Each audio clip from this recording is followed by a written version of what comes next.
जय श्री माता जी। उपस्थित सहयोगी भाई बहनों का सामूहिक ध्यान सत्र में सहर्ष स्वागत है। चित्त को सहस्त्रार में रखते हुए सामूहिक बंधन।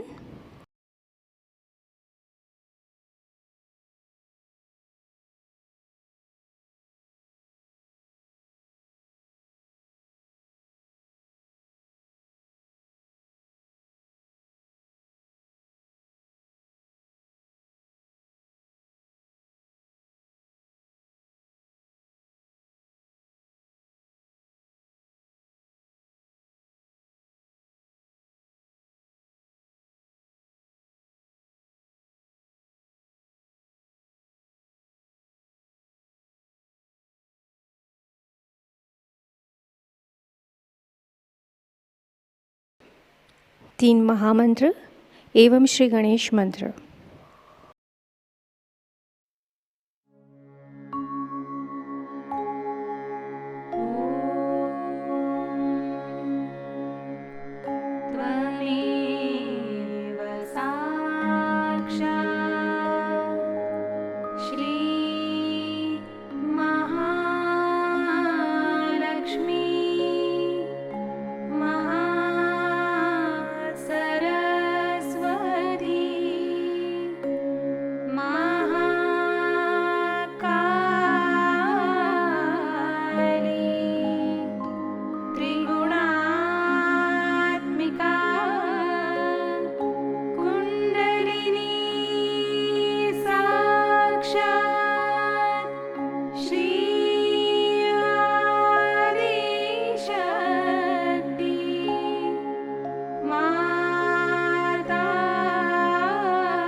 धीरे से चित्त को सहस्त्रार पर ले जाएंगे।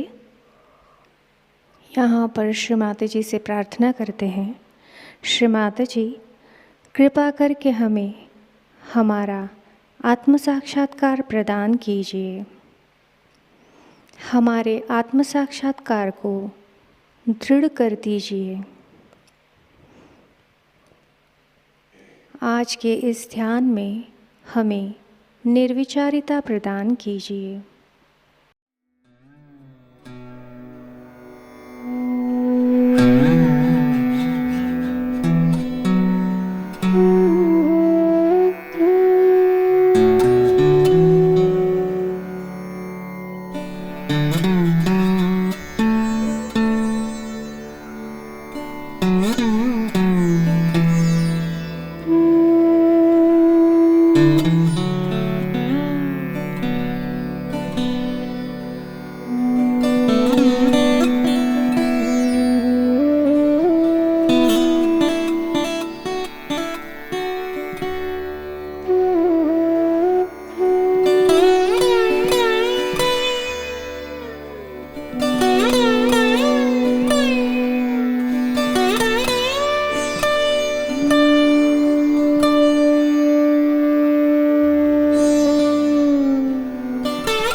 अब हम श्री माता जी की अमृतवाणी ग्रहण करेंगे।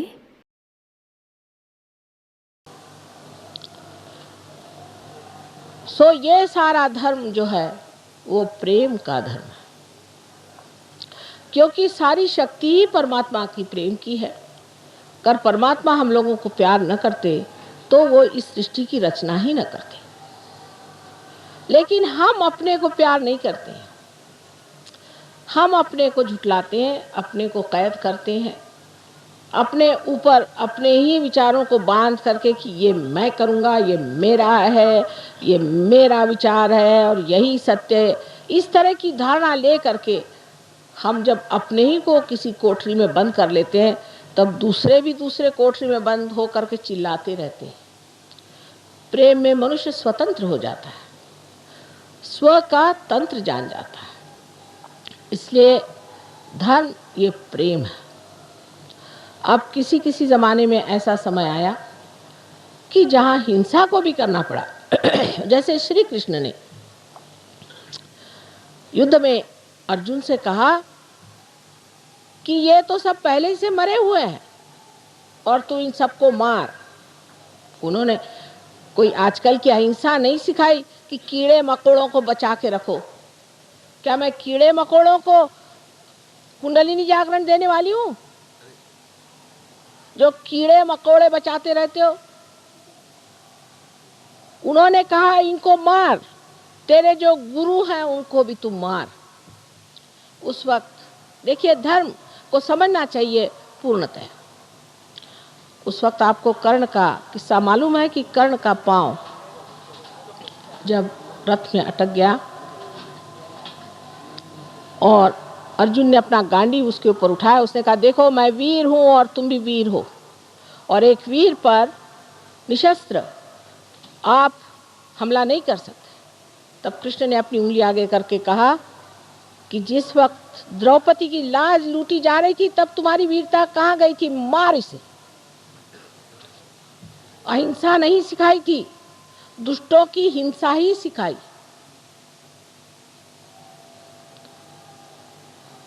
हम तो दुष्टों की तो अहिंसा करते हैं और भले लोगों की हिंसा करते हैं।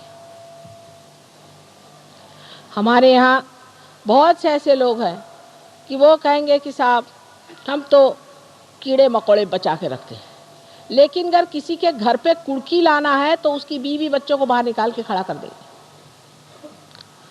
उसका अगर अपमान करना है तो उसको कर देंगे, बेचारा अकेला कमाने वाला होगा, उसको जेल भेज देंगे एक छोटे से रुपयों के पीछे। ये धर्म नहीं, यह अधर्म है। धर्म की व्याख्या इन लोगों से हमें समझना चाहिए। हमारे सामने ये अवतरण आए जिन्होंने हमारे अंदर ये चक्र तो बनाए, लेकिन इन्होंने हमारे सामने आदर्श भी रखे जिनको हमें समझना चाहिए।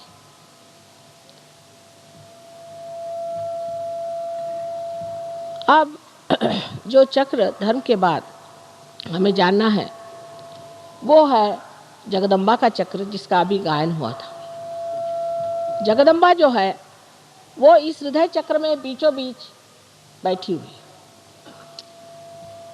ये हृदय चक्र 12 पंखुड़ियों से बना हुआ। जब बच्चा 12 साल तक का होता है तब तक जगदम्बा, क्योंकि उसका नाम भ्रमरम्बा भी आप जानते हैं कि वो भ्रमर बनाती है, इन भ्रमरों को अपनी जो सीने पर हड्डी है उसमें बनाती है। इसे अंग्रेजी में एंटीबॉडीज कहते हैं। ये 12 साल तक वो बना के तैयार कर देती है, और जब कभी किसी बच्चे पर कोई आक्रमण आता है तो ये भ्रमर उससे लड़ाई करते हैं, झगड़ते हैं। 12 साल बाद ये भ्रमर सारे शरीर में फैल जाते हैं। लेकिन जैसे कि हमारे यहाँ ऑल इंडिया रेडियो है, उसी प्रकार ये जो हड्डी है, इस हड्डी से ही उनको आदेश जाते हैं कि अब यहाँ लड़ो, अब ऐसे हमला करो, कुछ ज़रूरत है और इधर से लोग भेजो। ये हमारे अंदर होने वाले सारे आक्रमणों से लड़ते रहते हैं और कभी कभी हताहत भी हो जाते हैं। ये चक्र विशेषकर औरतों का ज़्यादा पकड़ा जाता है, क्योंकि उनका विश्वास ये नहीं होता कि हमारी माँ जगदम्बा है, सर्वशक्तिमान, सबका पालन करने वाली, सबका तारण करने वाली जगदम्बा हमारी माँ है। पति ने ज़रा सा डांट दिया या कहीं कुछ चीज़ डर की बता दी तो औरतें डर के बैठ गई। जिस देश में पद्मिनी जैसी वीरांगना हो गई, उन वीरांगनाओं का आपके सामने स्वयं आदर्श है, वो तो जीवित आदर्श है इतिहास में। लेकिन आजकल की औरत जो है बड़ी डरपोक है और उसे आदमी भी ज़रूरत से ज़्यादा दबाते हैं और उसकी परवाह नहीं करते।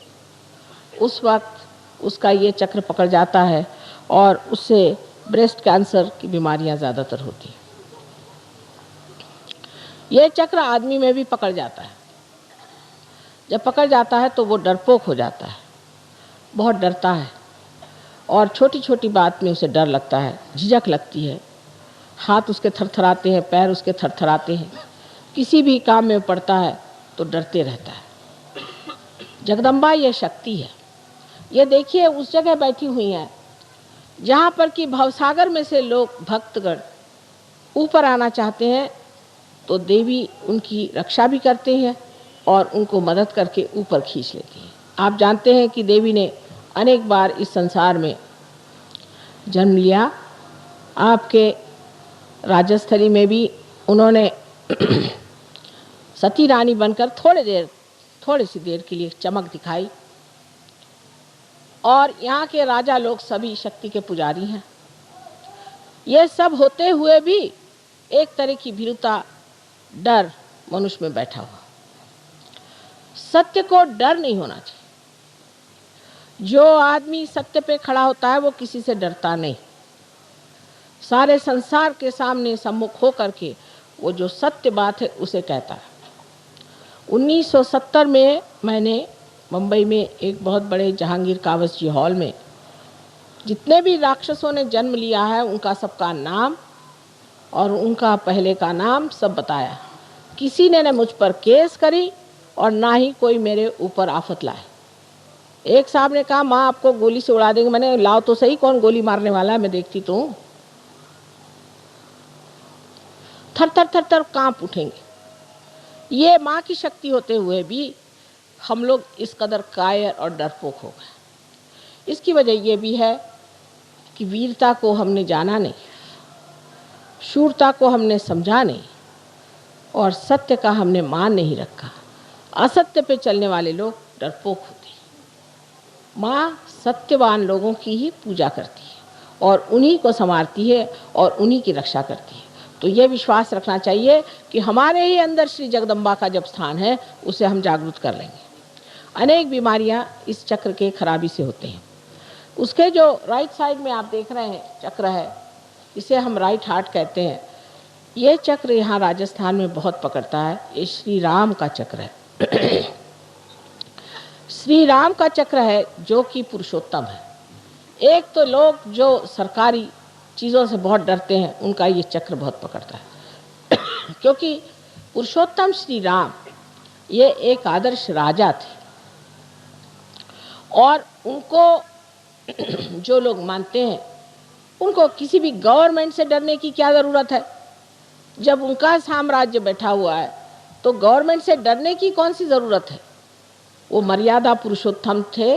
उसी तरह से अगर आप अपनी मर्यादाएं में रहें तो कोई भी गवर्नमेंट आप पे आंच नहीं ला सकती और वो आपको पूरे तरह से रक्षित रहने के लिए समर्थ है। इस चक्र को पकड़ने से मनुष्य को आस्मा की बीमारी हो जाती है। अब ये चक्र है पिता का, क्योंकि श्री रामचंद्र जी हमारे पिता स्वरूप है। ये पिता का है। अगर किसी पिता का अपने बच्चे से बिगाड़ हो गया या किसी बच्चे का अपने पिता से बिगाड़ हो गया या किसी तरह से पिता का जो स्थान है वो रिक्त हो जाए, जैसे कि बचपन में ही पिता की मृत्यु हो जाए या पिता के तरफ से कोई भी तकलीफ हो या पिता बच्चे को उच्छृंखल बना रहा है, उसको बुरे रास्ते पर डाल रहा है, तब ये चक्र पकड़ता है। उससे आपके अंदर अस्थमा की बीमारी हो जाती है। ये बीमारी ठीक हो सकती है, लेकिन इसका ये मतलब नहीं कि आप सब अस्थमा वालों को मेरे पास लाइए। इसका मतलब है कि कुंडलिनी को जागरण करके पहले ये चक्र ठीक करें। जैसे कुंडलिनी जब उठती है तो किसी किसी की इतनी सुंदर कुंडलिनी होती है कि एक क्षण में उठकर जम जाती और उसके बाद उनको कोई बीमारी ही नहीं आती। एक तो ये हुए। उसके बाद दूसरे ऐसे लोग होते हैं कि जिनकी कुंडलिनी उठती तो है पर बार बार गिर जाती। ऐसे लोगों को कुंडलिनी बार बार उठा करके जगाना चाहिए, क्योंकि यह कुंडलिनी की जो शक्ति है, यही आपका इंजेक्शन, यही आपकी दवा, यही आपका धन्वंतरी, यही आपके डॉक्टर, यही सब कुछ है। अगर ये शक्ति आपके अंदर बहेगी नहीं तो हमारे हाथ कैसे चलेंगे। और तीसरे लोग हैं जिनकी की कुंडली जमी बैठी है, वो उठती ही नहीं। ऐसे लोगों को ठीक करना कठिन जाता है। श्रद्धावान लोग जो होते हैं, जो कहते हैं हाँ थोड़ा सा हमारा फर्क आ गया, ठीक हो रहा है, उन पे कुंडली नहीं चलती। बहुत से लोग हैं, हमने बहुतों को ठीक किया, बीमारियां ठीक करी, लेकिन हमने देखा ये कि उनमें से बहुत कम लोग सहयोग में उतरते हैं। आपको सोचना चाहिए कि परमात्मा जो है वो भी समझदार है और ऐसे दीप क्यों जलाए जो प्रकाश न दे। ऐसे दीप को जला के फायदा क्या, समय बर्बाद करके, कि जो सिर्फ अपनी तंदुरुस्ती ठीक करने आते हैं। ऐसे बहुत से पहलवान भी हैं जो मेरे पास आते हैं कि माँ हमें शांति दो। क्या तंदुरुस्ती ठीक होने से सब कुछ हो जाएगा? फिर एक चक्र ठीक होगा, फिर दूसरा खराब होगा। आज एक बीमारी होगी, फिर कल दूसरी होगी। रात दिन मैं क्या यही करती रहूं? एक तो पूर्व पुण्याई भी चाहिए और नम्रता भी चाहिए। बहुत से लोग ऐसा भी सोचते हैं कि जब वो सहज योग में आते हैं तो हमारे ऊपर वो उपकार करे जा रहे हैं। ये नहीं समझते कि हमारा ये अहोभाग्य कि आज हम आए, हमारी कुंडलिनी जागृत हुई और हमने इसे प्राप्त किया। जब मनुष्य ये समझ लेता है तभी परमात्मा उसे स्वीकार करते हैं, न कि अहंकारी मनुष्य को कि हाँ भाई हम तो खास करके इसीलिए आए, जैसे कि आप हमारे ऊपर उपकार कर रहे हैं। उपकार परमात्मा का हमारे ऊपर है, उनके ऋणी होना चाहिए, उनको धन्यवाद देना चाहिए कि प्रभु हमें ये समय दिया कि हम इस चीज में आए, अब हम तुम्हारे दरवाजे आए। सिर्फ बीमारी ठीक करने वाले जो आते हैं उसमें हमारा चित्त जाता ही नहीं। हाँ, यह है कि जैसे ही कुंडलिनी का जागरण हो जाता है और जब कुंडलिनी उठ जाती है तो जो जो बीमारियां जैसे कल मैंने आपको बताई और जो ऊपरी बीमारियां हैं ये सब ठीक हो जाती। लेकिन वो कुंडलिनी को जमाना पड़ता है, थोड़ा अभ्यास करना पड़ता है। और ये भी बात सही, जैसे मिसेस पड़दल ने कहा है, बात सही है कि इनको अंजाना का ट्रबल था, 10 मिनट में ठीक हो गई, लेकिन ये जीव और है। इनके सारे खानदान को मैं जानती हूँ, उसमें से ये एक जीव अलग, उसे मैं क्या करूं? कोई फल है जल्दी पक जाता है और कोई पकता ही नहीं और कोई सड़ा ही होता है। इसलिए कुंडलिनी का जागरण करके उसे कहाँ रोकना चाहिए, किस तरह से उठाना चाहिए, कौन से चक्र में दोष है, क्या चीज़ करनी चाहिए, ये थोड़ा सा समझ लेना चाहिए। और जब कोई आपको कोई बताता है उसी प्रकार आप करें, समझदारी इसमें। अब उससे ऊपर जो चक्र है जिसे कि हम कंठ में श्री कृष्ण का चक्र, इस जगह श्री कृष्ण जो गोप गोपियों के साथ खेला करते थे वो बराबर बीचों बीच। अब तो आजकल ऐसे भी बुद्धिमान निकल गए कि वो कहते हैं कि जिन्होंने गीता बताई वो कृष्ण अलग और जो कृष्ण जो गोप थे वो अलग, और पता नहीं कितने उनके और तरीके बनाएंगे। ये जो कंठ है, इस कंठ में 16 है, क्योंकि उनकी 16 कला आप जानते हैं, 16 पंखुड़ियां हैं। इसे विशुद्धि चक्र कहते हैं, मैंने एकदम विशुद्ध, क्योंकि योगेश्वर है। योगेश्वर को कुछ चिपकता नहीं है, तो आप उनकी कहानियां जानती हैं कि वो साक्षात योगेश्वर है, उनको कुछ चिपकता नहीं, बिल्कुल विशुद्ध आत्मा। और जब विशुद्ध पे आप आ जाते हैं तो सारी चीज़ नाटक जैसे दिखाई देती है और आप साक्षी होकर उसे देखते हैं। कोई चीज़ आपको चिपकती नहीं, आप साक्षी होकर के देखते हैं कि ये तो ड्रामा चल रहा है। क्योंकि आप जिस पानी में या भवसागर में फंसे हुए अपने लहरों से डर रहे थे, उससे उठकर के आप नाव में बैठ गए, आप लहरें देख रहे हैं। ये साक्षी स्वरूपत्व आप में अंदर आ जाता है। जैसे ही साक्षी स्वरूपत्व आ जाता है तो आप सारी सृष्टि को एक साक्षी होकर के देखते हैं और आप पर किसी चीज़ का असर नहीं आता। दूसरी बात यह है कि जो प्रश्न है आपके, उसका हल इससे बाहर निकलने पे ही होता। जब तक आप उसमें उलझे हुए हैं आपके प्रश्न कभी ठीक हो ही नहीं सकते। उससे जब आप बाहर निकल आते हैं तभी आप इस प्रश्न को ठीक कर सकते हैं। तो यहाँ पर बसा हुआ जो श्री कृष्ण का कंठ का स्थान है, इसमें भी 2 हिस्से हैं, एक को जैसे लेफ्ट का है और एक राइट। लेफ्ट में श्री विष्णु माया का स्थान। श्री विष्णु माया के बारे में आप जानते हैं कि जो उनकी बहन थी जिन्होंने स्वर्ग में जाकर के आकाशवाणी करी थी, बादलों में से गरज कर कहा था कंस से कि तेरा मारने वाला अभी जीवित है। वही आकाशवाणी आज भी कार्य करती है, जो बिजली है ये भी कार्य करती है। और आप कभी देखिएगा तो आपको आश्चर्य होगा कि हमारे भी फ़ोटो बड़े कमाल के आते हैं। और जो ये कैमरा जिसे हम सीधी सादी चीज़ समझते हैं, इसने ऐसे ऐसे हमारे फ़ोटो निकाल दिए हैं कि आप हैरान हो जाइएगा। यहाँ तक कि बादलों में तक हमारे फ़ोटो आते हैं। ये आकाशवाणी का कार्य है, ये विष्णु माया है। इस विष्णु माया पर ये कहना है कि जब हमें भाई बहन का विचार नहीं रहता, जब हमारे अंदर ये शुचिता नहीं रहती, हम जब दूसरी औरतों के और बुरी निगाह डालते हैं तब भी ये चक्र पकड़ जाता है। या किसी कारणवश हम ये सोचते हैं कि हम पापी हैं, हम दुष्ट हैं, और इस तरह की बेकार की अपने बारे में न्यून कल्पना कर लेते हैं, तब भी ये चक्र पकड़ता है। ये कल्पना कहीं कहीं बहुत ज़्यादा मैं देखती कि हम तो पापी हैं, क्योंकि रात दिन जो आता कहता तुम लोग पापी हो, ये संसार पापी है, और जो बताने वाला वो कौन बड़ा धर्मात्मा है। ये सब बातें सुन सुन के मनुष्य अपने को इतना नीचा गिरा लेता है कि उसकी ये लेफ्ट विशुद्धि पकड़ती है, और इसके पकड़ जाने से अगर हृदय में भी पकड़ आ जाए तो अनजाना जैसी बड़ी घातक बीमारियां हो जाती हैं। रात दिन कभी पत्नी, कभी पति, कभी घर, कभी समाज, किसी भी औरत में ये हमेशा भरते रहता है कि तुम बड़ी खराब। उस वक्त ये चक्र पकड़ जाता है और इससे अनेक बीमारियां हो जाती, पर सबसे घातक बीमारी इसकी अनजाना की है। दूसरी जो राइट साइड है उसमें हम जिसे महाराष्ट्र में विट्ठल कहते हैं, और जिसे आप कहिए कि द्वारिका में बसे हुए श्री कृष्ण जहाँ राज्य कर रहे थे, उनका स्थान है। तो जब गोप गोपी बन के यहाँ रहते थे तब उनका बीचों बीच स्थान है, और जब वो राज कर रहे थे द्वारिका में तो उनका राइट, और जब लेफ्ट में आप देखते हैं तो उनकी जो शक्ति स्त्री है वो उनकी बहन है। बीचों बीच में श्री कृष्ण की राधा, और इधर उनकी रुक्मिणी, उनकी पत्नी जो थी वो उनकी शक्ति थी। ऐसे ही मैंने आपसे कल बताया कि 5 शक्तियाँ वो और 16,000 और शक्तियाँ सारी श्री कृष्ण की यहाँ विट्ठल के स्थान पे है।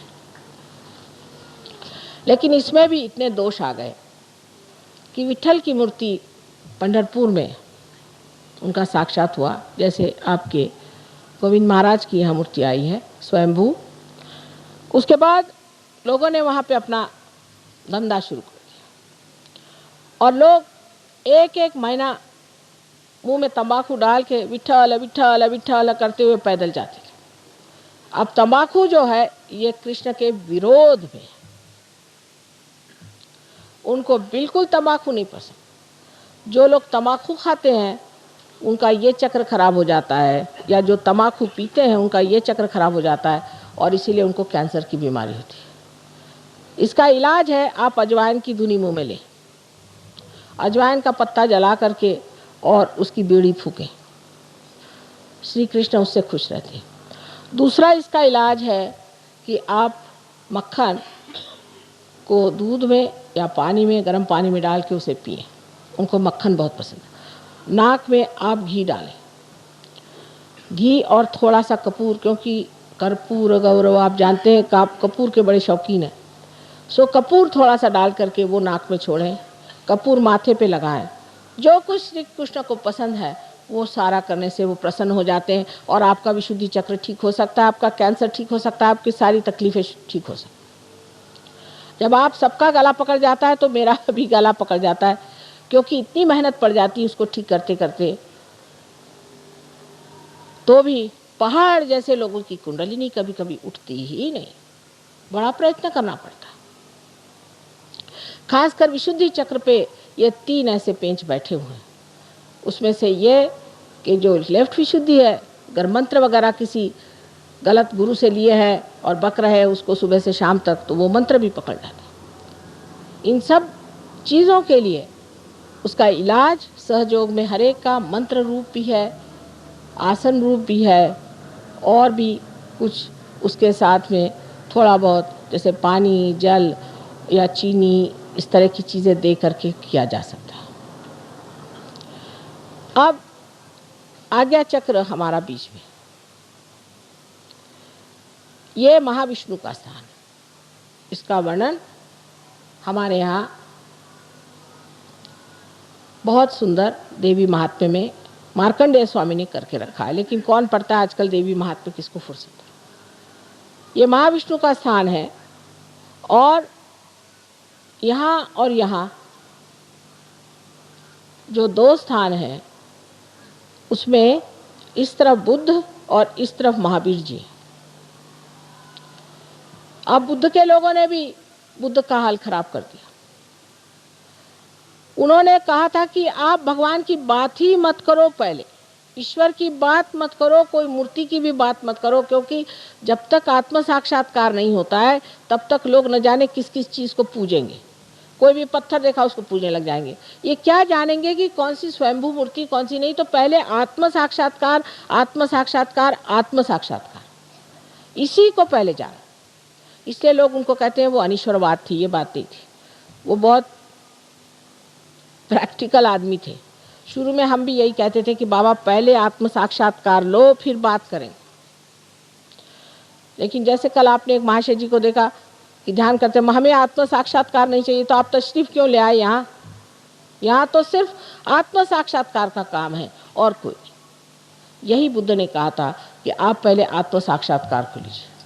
पर जब उन्होंने कह दिया कि किसी चीज़ की पूजा मत करो, कुछ न करो, आत्म साक्षात्कार को प्राप्त हो, तो इन लोगों ने तरह तरह के उसके ढोंग निकाले और उस ढोंग पे चल पड़े।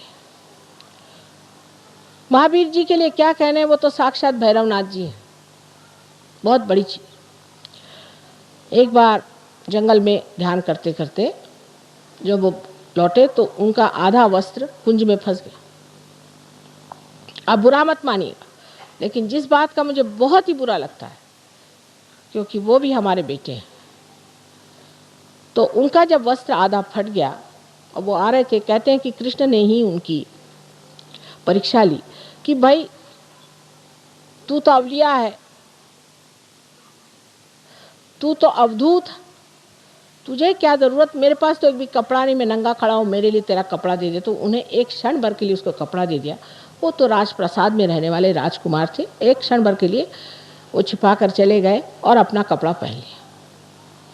आज देखिए कि उनके क्या क्या तमाशे लोगों ने बना के रखे हैं। एक माँ के हृदय से पूछिए, क्या इस तरह से उनके तमाशे बनाने चाहिए? सारी दुनिया भर में उनको इस तरह से घुमाते हैं और रास्ते पर भी इस तरह से घूमते हैं बेशर्म जैसे लोग। ये क्या उन्होंने, महावीर जी ने ये कहा था, अरे महावीर जी हो जाओ फिर देखा जाएगा। इस तरह की अनेक चीजें लोगों ने की है, जिससे कि मेरा हृदय एकदम कभी कभी लगता है कि इन लोगों के पाप कभी धुलेंगे ही नहीं, जिन्होंने इतनी बड़ी बड़ी महान विभूतियों का इस तरह से अपमान खुले आम पत्थरों पे किया, सीमेंट पे किया, हर जगह कर रहे हैं। इनको कैसे परमात्मा माफ कर सकता है?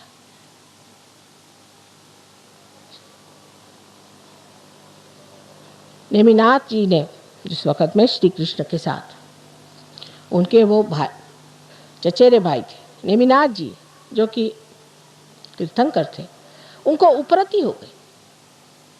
उनके शादी में बहुत सारे जानवर आए मारने के लिए और परिंदे आए, उनको देखकर उपरति हो गई। ऐसे सबको हो सकती उपरति।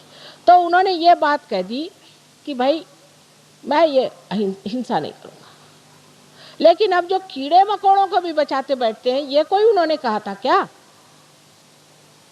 कहाँ से कहाँ आप लोग पहुँच जाते हैं। कम से कम जो सही बात है उसको सीखना चाहिए। मैंने बहुत सारे जैन मुनियों से बात करी कि भाई जो महावीर जी ने कहा ध्यान करो, वो क्यों नहीं करते हो, ये सब मंदिर मंदिर बनाते हो। तो कहने लगे कि माँ इसलिए कि ध्यान करने से शुद्र सिद्धि आ जाती है, इसलिए। मैंने कहा देखो भाई, शुद्र सिद्धियाँ आती है तुम्हारे अंदर, ठीक बात है, लेकिन अब हम तुमको सहयोग से असली ध्यान लगाएंगे। आप पहले ध्यान करो। अब बहुत से जैन लोग सहयोग को समझ रहे हैं कि ये महावीर जी का जो कहना है वही माता जी कर रहे हैं, और जो बुद्ध ने कहा वही काम माता जी, जो सच्चा दरबार कहते हैं वो ये। और बेकार की चीज़ों में अपना पैसा, अपना सारा चित्त बर्बाद कर देना ठीक नहीं। अब तीसरे यहाँ ईसा मसीह, ये ईसा मसीह का खून हम लोग पहनते हैं, समझ लीजिए। अब ईसाइयों का तो और गधापंथी क्या बताऊं आपसे, महा गधे लोग हैं, इनसे तो बात ही नहीं कोई कर सकता। इनसे बढ़ के तो कट्टर लोग कोई है ही नहीं। हम लोग सोचते हैं कि मुसलमान कट्टर हैं, कम से कम वो दिखाई देते हैं, ये तो छिपे हुए कट्टर लोग हैं और महा गधे हैं। इन्होंने कभी ईसा को समझा नहीं।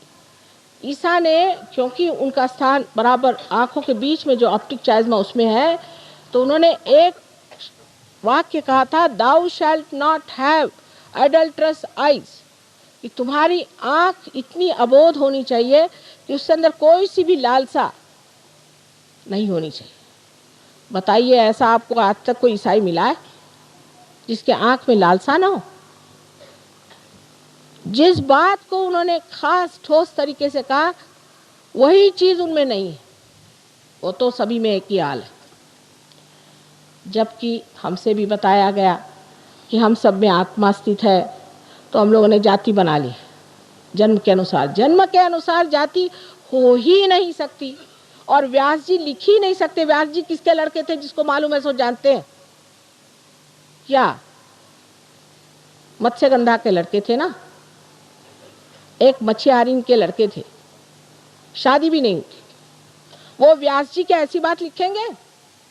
लेकिन ये बना दिया कि जन्म से आप ब्राह्मण हैं, ब्राह्मण होना पड़ता है। यही बात मैंने आपसे बताई। अब आप समझ लीजिए कि धर्म के मामले में अपनी कल्पनाएं जो गलत है उसको सही करना पड़ेगा।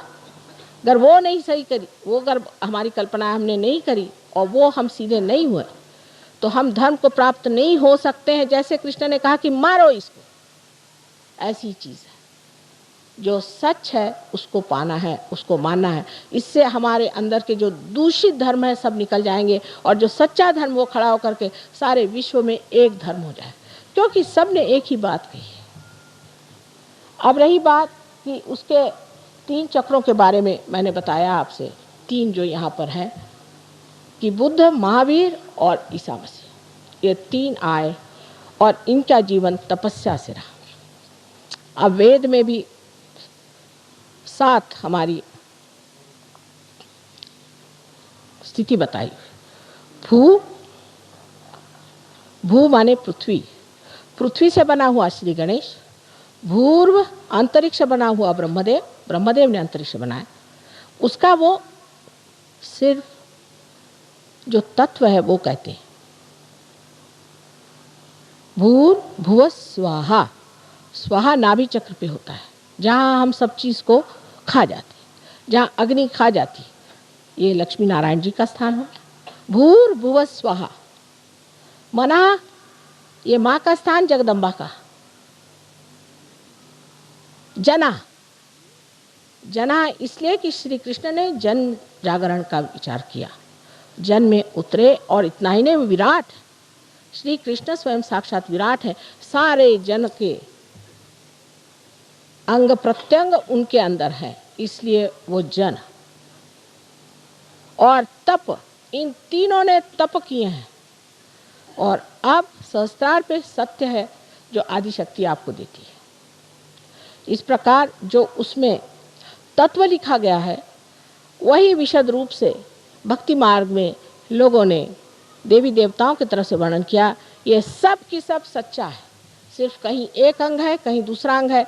और एक हाथ को कोई लेकर झगड़ा करेगा और दूसरे हाथ को लेकर कोई झगड़ा करेगा तो उसे क्या कहा जाए? इसे तो दोनों भी हाथ टूट ही जाते हैं और टूट ही गए। साकार निराकार का भी झगड़ा बिल्कुल बेकार। अब सिर्फ सत्य पे आप आइए, आप समझ जाएंगे कि निराकार में साकार कैसे है और साकार में निराकार कैसे। ये समझने की बात है। लेकिन हम सत्य को वर्ण करेंगे और सत्य के सिवा माँ हम किसी को नहीं जानेंगे, ये कहना चाहिए। आज चक्रों को किसी तरह से थोड़ा बहुत बताया है। सहस्त्रार पे कहने पर बहुत कुछ कहना पड़ेगा, लेकिन इतने थोड़े टाइम में हम आज आपको थोड़ा सा आत्मा के बारे में बताएं। आत्मा हमारे अंदर जो है वो परमात्मा का प्रतिबिंब सब लोग कहते हैं, जिसे हम लोग सदाशिव कहते हैं। सदाशिव हैं, वो कभी भी अवतरण नहीं लेते। उनका जो प्रतिबिंब हमारे अंदर है वो आत्मा है। और उनकी जो शक्ति, इच्छा शक्ति है, जिसे हम आदि शक्ति कहते हैं, उनका प्रतिबिंब हमारे अंदर कुंडलिनी है। इस कुंडलिनी का और इस आत्मा का जब मेल घटित होता है तभी योग घटित होता है। ये एक घटना है, ये होना पड़ता है। ये कोई सिर्फ बात नहीं कि आपको सर्टिफिकेट दे दिया, हाँ आप पार हो गए, सर पे आप लगा घूमिए, साहब हम तो आत्म साक्षात्कारी हैं, हम फलाने हैं, हम ढिकाने, इससे नहीं। जब ये घटना घटित होती है तो आत्मा का प्रकाश आपके चित्त में आ जाता है।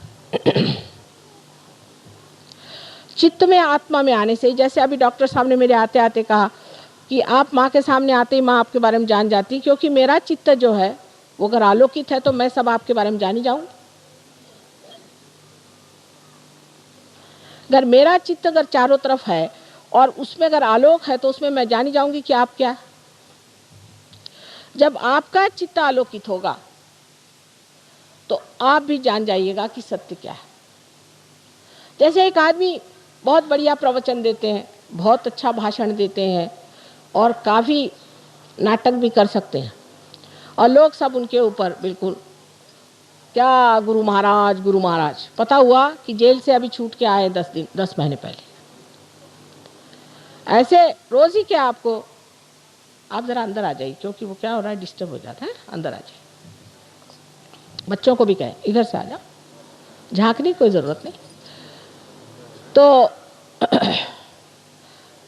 इस तरह के रोज़ के अनुभव आते हैं कि आज एक बाबा जी आए, कल दूसरे बाबा जी आए, वो इतना रुपया लेके चले गए, वो आए, वो इतना हमारे साथ धन धाने ले गए। सारे आजकल तो जैसे कुछ पता नहीं इनकी कहीं से, जैसे कि बरसात में मेंढक बोलते हैं, इसी तरह से बाबा जी लोग आजकल सब जगह बोला करते हैं।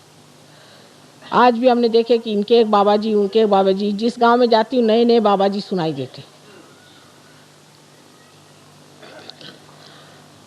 तो आत्मा से ही आप जान सकेंगे कि ये आदमी सच्चा है या झूठा है, क्योंकि ये संपूर्ण तत्व है, एब्सोल्यूट जिसको कहते। उसमें दो चीज़ नहीं, वो केवल है।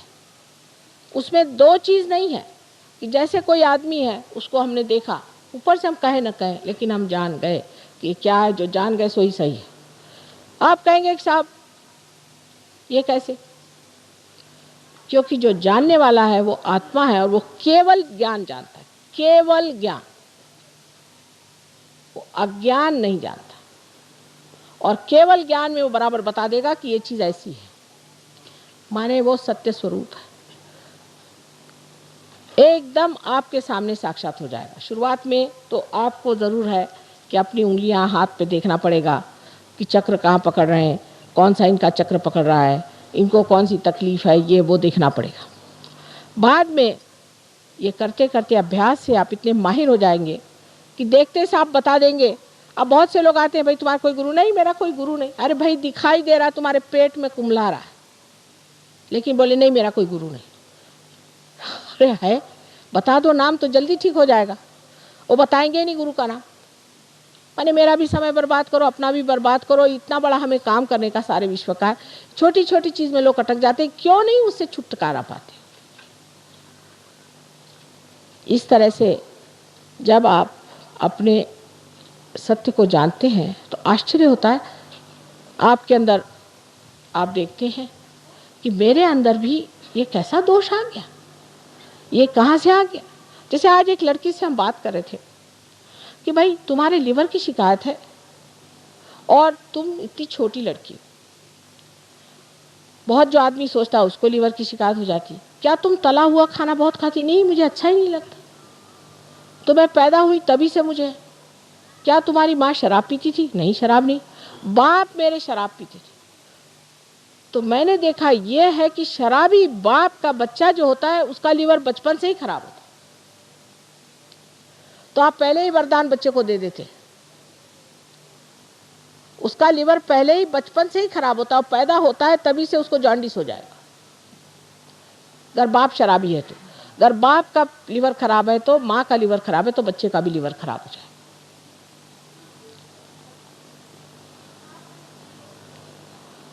तो जो सत्य है उसको जानने के लिए अपना चित्त शुद्ध रखना चाहिए। अब उसका ये मतलब नहीं कि आप चित्त को धोते बैठिए, लेकिन जब आप ध्यान करते हैं तो आप निर्विचार में आ जाएंगे। जब आज्ञा चक्र से कुंडलिनी ऊपर उठ जाएगी आप निर्विचार हो जाएंगे। ये जो विलंब का स्थान है इसको बढ़ाते जाना चाहिए, ये निर्विचारता बढ़ाती जानी चाहिए। उस वक़्त आप शांत चित्त हो जाते हैं, आप में शांति आ जाती है। जिस वक्त शांति होती है तभी कोई वृक्ष बढ़ता है।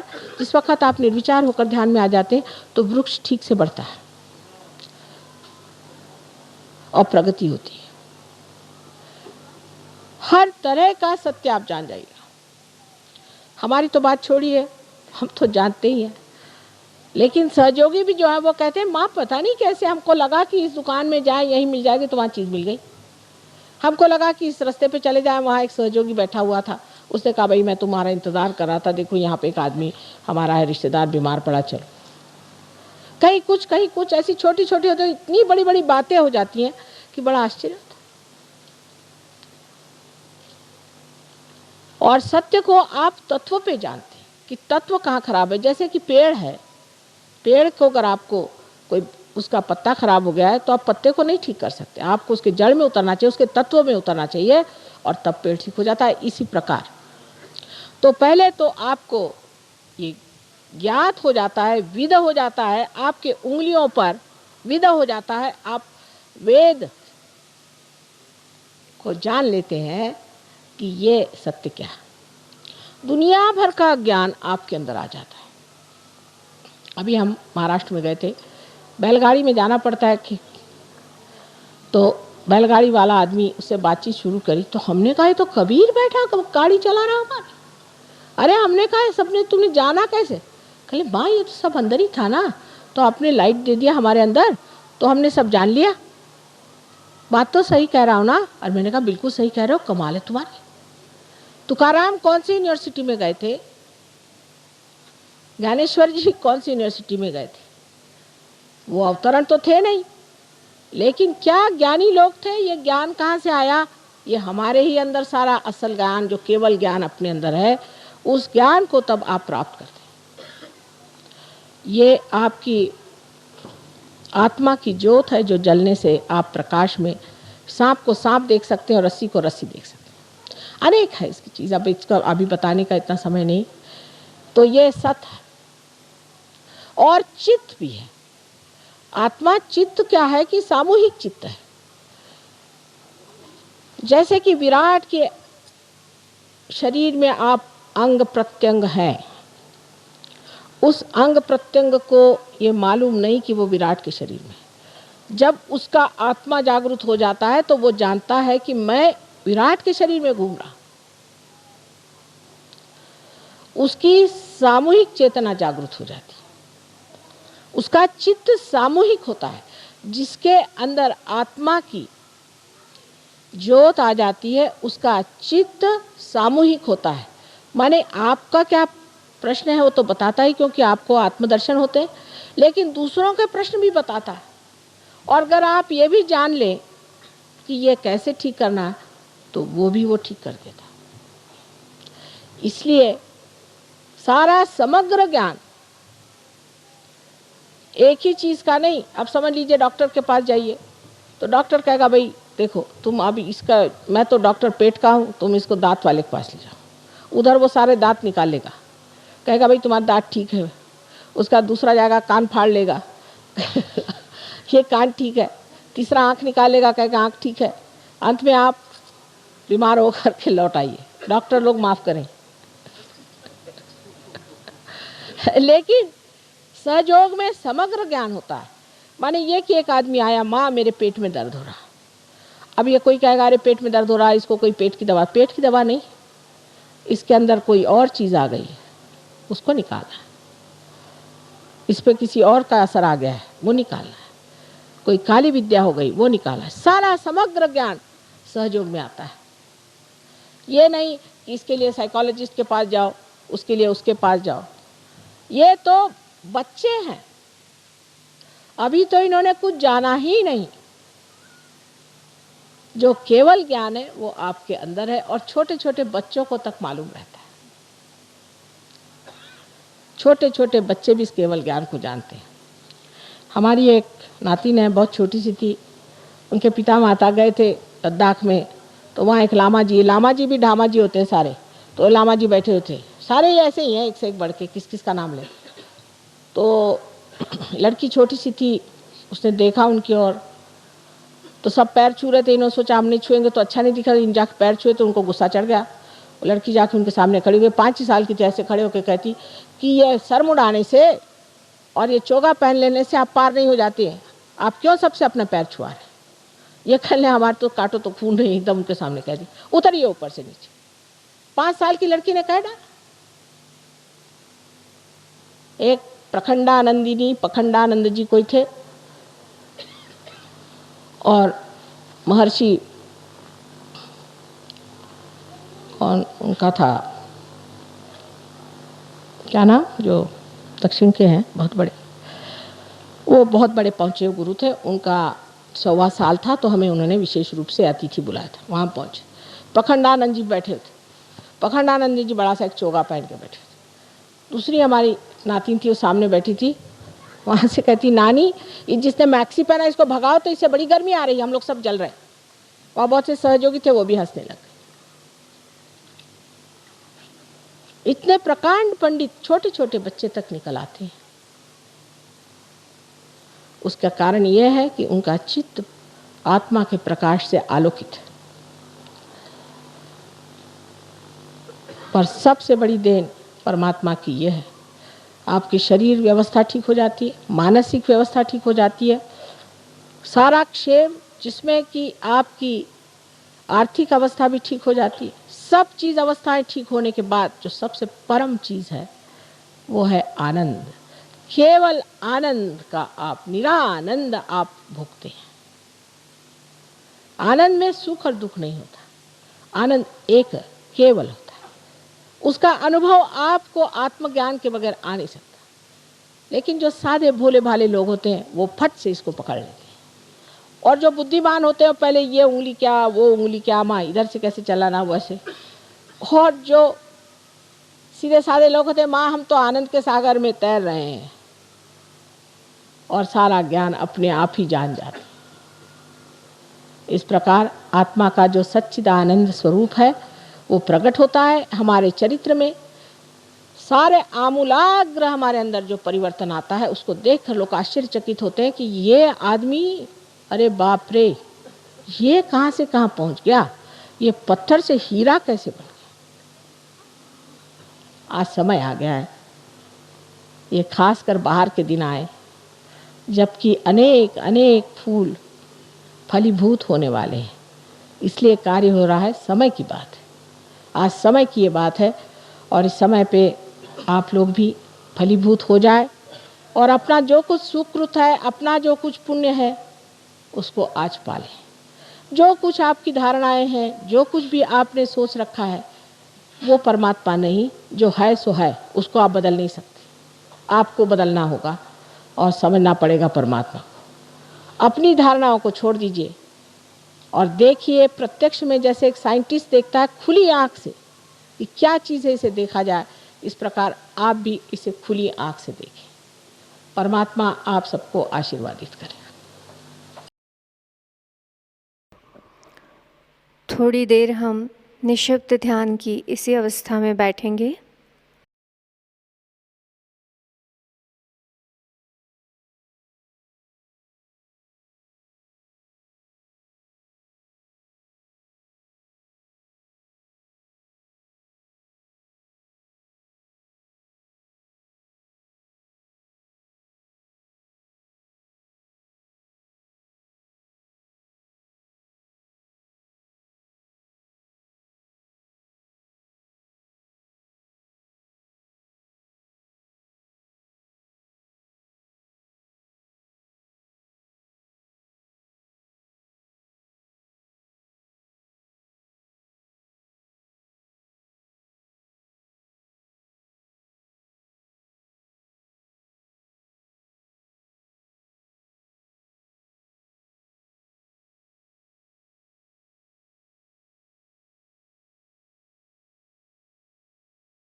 ध्यान की इसी अवस्था में शीश झुकाकर श्री माता जी से प्रार्थना करते हैं। परम पूज्य श्री माता जी, आज का सामूहिक ध्यान हम आपके श्री चरणों में समर्पित करते हैं। आज के ध्यान में आपने हमें निरानंद प्रदान कर हमें चैतन्य से आशीर्वादित किया, इसलिए हम आपके हृदय से ऋणी हैं। श्री माता जी, संपूर्ण विश्व में विश्व निर्मल धर्म प्रस्थापित करने हेतु कृपा कर हमें सहज योग प्रचार प्रसार का शुद्ध एवं प्रभावी माध्यम बनाइए। श्री माता जी, हमारी सभी प्रार्थनाओं का स्वीकार कर हमें आशीर्वादित करने की कृपा कीजिए। परम पूज्य श्री माता जी, हम सभी के कोटि कोटि प्रणाम स्वीकार कीजिए। जय श्री माता जी। सामूहिक बंधन।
जय श्री माता जी।